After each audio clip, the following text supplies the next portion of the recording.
Kenya Travel Guide. Kenya is a beautiful East African country, famous for its safari, stunning landscape, hiking trails, and rich cultural heritage. Nairobi, the capital city of Kenya, is famous for several reasons that you will know by the end of this video, so make sure you subscribe, okay? Why you should visit Nairobi. Whether you are interested in city life, exploring the culture, or wildlife adventure, Nairobi offers something for everyone. It's a great starting point to experience the best of Kenya. Best time to visit Nairobi. Kenya has a warm climate all year around, with average temperatures ranging from 20 to 28 Celsius. The rainy seasons are from March to May and October to December. Generally, the best time to visit Nairobi is during the dry season, which is from January to March and July to October. However, you should plan your visit according to the activity that you want to do. So if you're visiting for wildlife, then the best time to go is during the Great Migration, which is between July and October. Peak time to visit for solo travelers is in December. The festive seasons brings tourism from across the world. A lot of diasporas come back to celebrate the holidays. Towards the end of December is probably the calmest you will ever see Nairobi, and the safest. Many go back to their villages during this time of the month to celebrate the holidays. So pickpocketing is low during this time. Yeah! Things to do in Nairobi. Wildlife. Kenya is famous for its safari experiences, particularly in national parks and reserves like Masai Mara, Tsavo, Lake Nakuru. These parks offers the opportunity to see the big five, which is lions, elephants, buffaloes, leopards, and rhinos, along with many other animal species. Interact with animals. Feed giraffes at the giraffe center. This was a fun activity to do. It's relatively short though, but it's kids friendly and a great activity to do in a group or even solo. Mamba Village. Here is a place where you can see crocodiles and reptiles. This was one of my favorite activities.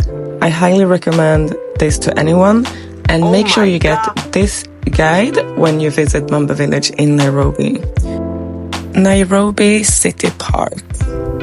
This activity is completely free. There's no ticket needed, or you don't need to book anything in advance. You can go any time of the day. I really like this activity because it was fun to just interact with wild animals in their element.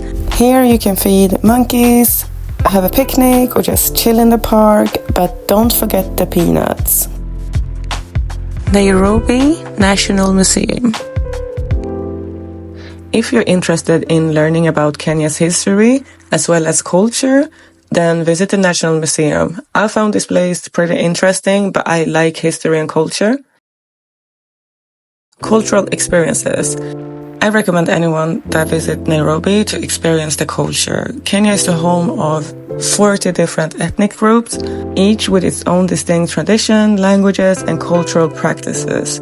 You can visit Maasai villages or attend traditional dancing shows and learn more about the culture of the tribes that lives in Kenya.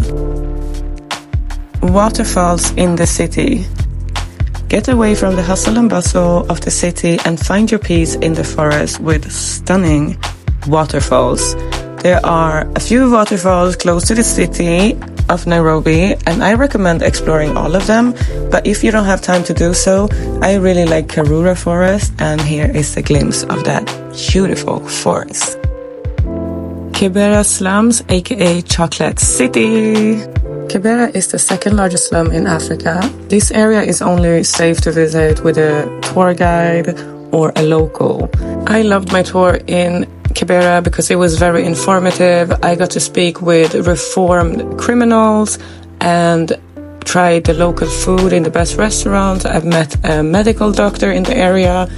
I literally saw the whole Kibera with my tour guide, and I also was happy to meet him because he's doing really good work in the area. He has shelters dogs that he takes care of and provides for with his own salary. So I would highly recommend you, if you're going to Kibera, please go to Kibera and do the tour with Josh, because you will support a really good cause, and he's an amazing person.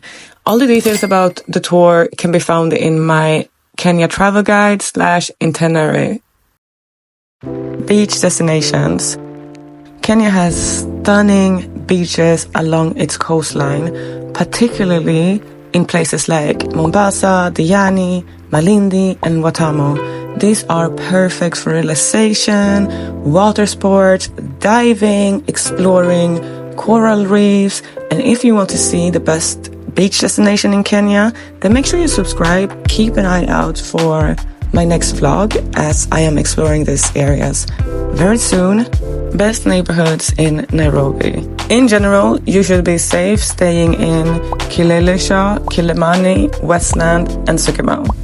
If restaurants and nightlife is important to you, then I would recommend you to stay in Kilimani and Westlands. If you prefer peace and quiet, then consider Kileleshwa or Syokimau. How to get around in Nairobi. Within the city, taxis, matatus, and bodabodas are common modes of transportation. Bolt and Uber also works here, so you can get a bodaboda on these apps too. The cheapest form of transportation is matatus. Kenya also has a railway that can take you to the coast in 4 to 5 hours for less than $20. As a solo traveler, I did not have any problems with moving around or getting around in Nairobi. It was relatively easy, and I've traveled with everything from matatus to bodabodas to Ubers and taxis. I would not recommend bodabodas unless you're like outside of the city, because in general, that's not the safest option for you to go with. If you can afford a taxi, do that, or take a matatu. Things to pack when traveling to Kenya. Paid close attention to this list because I learned the hard way, but you don't have to, because this is what you need to pack for your trip. Sun protection, pretty obvious. First aid kit. So I would recommend you to bring like the medicines that you're used to, even if it's like paracetamol and all those things, just so you don't have to switch around too much. Insect repellent. Please do not forget this, because there's a lot of mosquitoes and you don't want malaria. Okay? Personal care, bring the products that you're used to, and I would say like don't forget your skincare items, because you might not find the brands that you are used to use. And power banks, because the electricity in Africa comes and goes. I don't know how long you're planning to stay, but you're going to be better off having a power bank than not having one. Adapter and padlocks are good to bring too. If you plan to visit the coast, then I would recommend you to bring snorkeling gear. Like, even if it's just the glasses and the mouthpiece. I wish I had it with me, because when I went to the coast, I spent a lot of time on the beach, and you will be amazed by the things that you can see in the water. How to travel with me. My trip to Kenya is hands down one of the best trips I've ever done in my whole entire life. The country is just so amazing, and you can find something for every traveler. So I am going to do group trips to Kenya in the near future. So sign up to be the first one to be notified when my group trips are live.